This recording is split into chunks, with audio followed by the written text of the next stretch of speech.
Ba'zi bir ayollar menga ostina rasmga olib tashlashadi. Ba'zi bir ayollar menga ostina rasmga olib tashlashadi. Menga tashxis qo'yib bering. Boshqa mutaxassisga ham intim gimnastika o'rgatar ekanlar. Rasm tashlagan edim. Nima menga qo'ygan tashxislari bilan siznikini solishtirmoqchiman. Menda ularda effekt bo'lmadi. Shuning uchun sizga ham ko'rsatyapman. Siz nima deysiz deb menga rasm tashlashadi. Bu juda xunuk holat va noto'g'ri bo'lgan holat. Hech qachon ayolni tashqi ko'rinishidagi rasmga qarab ularga назначение qo'yilmaydi.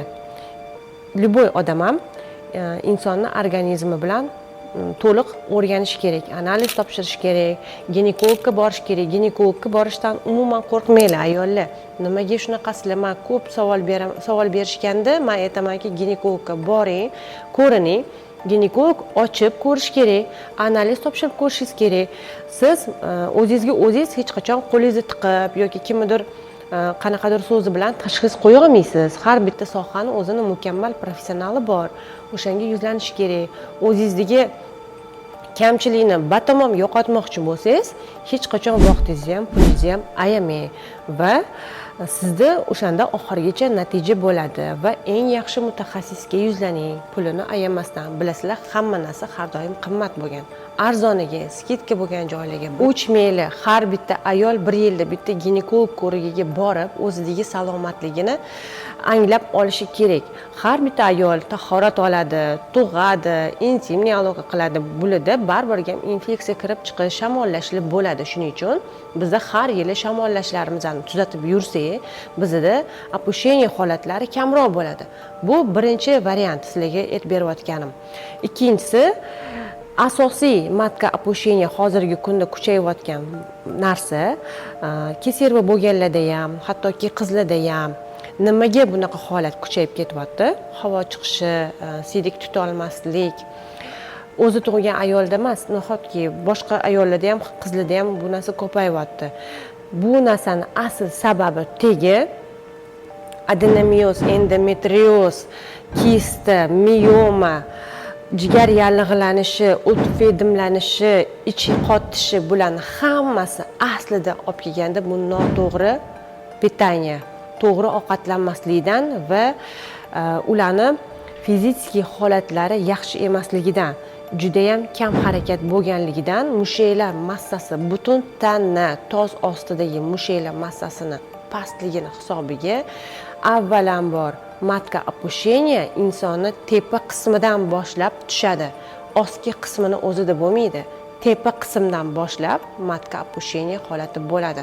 Siz avvalambor o't tufayligingizni davolashingiz kerak, jigaringizni davolashingiz kerak, ichingizni to'g'irlashingiz kerak, jenskiy holatingizda lecheniya olishingiz kerak, shamollash bo'lmasligi kerak.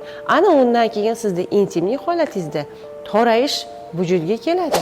Qaranglar, intimniy holatimda uy sharoitida tahorat olayotganimda dumaloq sharcha qo'limga tegib qolyapti deb ko'p savol berishadi. Men sizlarga ochiq oydin домашний uslubda tushuntiryapman.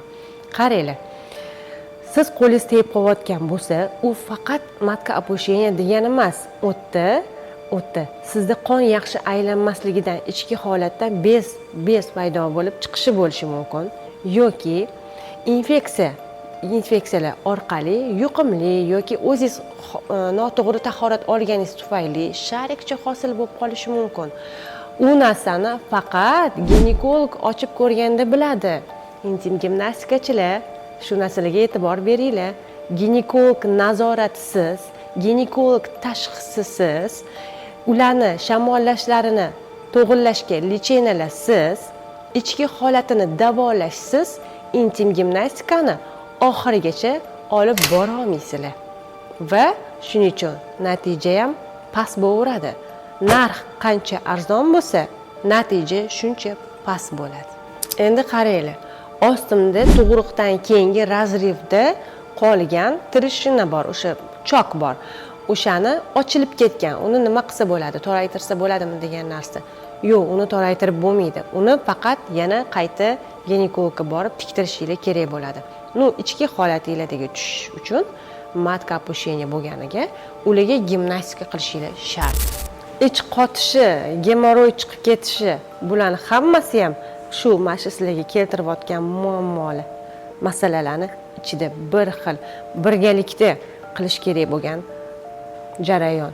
Intim gimnastika bilan gemoroyni ham yo'qotib yuborish mumkin.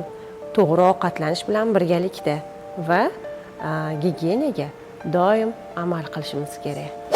Anu apparat toraytiradi, mamidori sakrashat qiladi degan narsalarga ishonmanglar. Bekorga yallig'lantirib, yomon qilib, infeksiyani rivojlantirib borasizlar. Ostinglarga hech qanaqa narsa ishlatmanglar. Faqat aptechniy umuman uy sharoitida tozalovchi vosita ishlatishingiz mumkin. Boshqa hech narsa ishlatmanglar. Shunchaki 5 mahal tahorat olinglar, shuni o'zi yetarli. Intim gimnastikadagi hamma mashqlarni avval limfa drenaj mashqi bilan qizib olgan holatda keyin bajarish kerak. Bularning hammasini lentamda qo'yganman. Masala tepada ekanligini, tepa organizmdan boshlangan ekanligini, o't va jigardan bo'lganligini men bitta ko'rganimda, bitta suhbat qilganimda bilaman. Harakatdan to'xtamanglar. Mana tug'ganimga 2 oy bo'lsa ham o'zimni tiklashga harakat qilaman.